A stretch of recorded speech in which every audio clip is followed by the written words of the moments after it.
icho kwadi muri yeZimbabwe ndiro Washington Marimira Bosho kura baba Isabel correspondent we ZBC ndiri mukati mekutenderera mukati mekufamba pa mukati menyika Juma ne vatsvene vamwari sezvo apupuzwa apostolika ndiri pana pa muri yeZimbabwe muri kuona zviri kuitika vamwe vari kuimba vanhu vari kufara vakachena zvakawanda zvakasiyana siyana munzvimbo yemachipisa handiti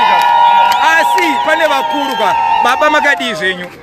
tinotenda ibaba nyika nevanhu vepasi rese iko zvinoita live streaming sepasi rese handidika vakawanda vari kukuonai semutungamiri wekereke vanhu vangada kuziva kuti ndiri kutaura nani semutungamiri wezvapupu zveapostoli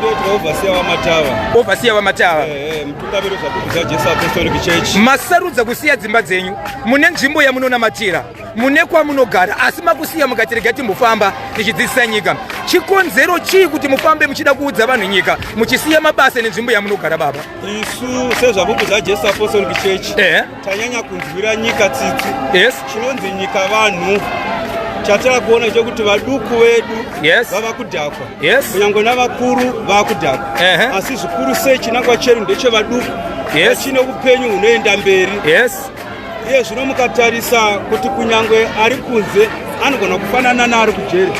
ari kujeri haana development ari kunze haana development chikonzero akadhakwa even nyange mamarriage achaita mashoma hosi mwanasikana kuti aroorwe anoroorwa nani mukomana ari kujeri ari kunze wacho yeye akadhakwa saka zvangofanana ari kujere naari kunze zvakafanana saka zvakuda chii baba semutungamiri overseer zvakuda kuti isu senyika tiparidzire shoko kwete kuti kuchechi kwega kunyange paungana mitambo yebhora paunganwa kunyange mitambo yakasiyana siyana vana ngavaudzwe pamusoro pezvinodhaka mukati muchamwana kuchechi hauyi pamwe anenge ari kubhora kuti tichateera munhu kwese kwaanenge ari kuti anzwe kuti nyika inozoda kutungamirwa naiye ramangwana saka tiri kunyanya kuparidzira kunyange vechidiki nyange pano mukuna kuti vechidiki vakawanda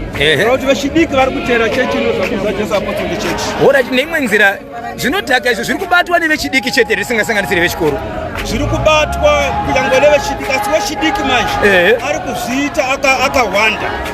vakuru vari kuita pachena zvino ari kuitika akawanda zvinonetsa kumudzora nekuti haunyanyi kuoneka vakuru vanodzoreka nekuti anongozviita pachena nekuti ndiri munhu mukuru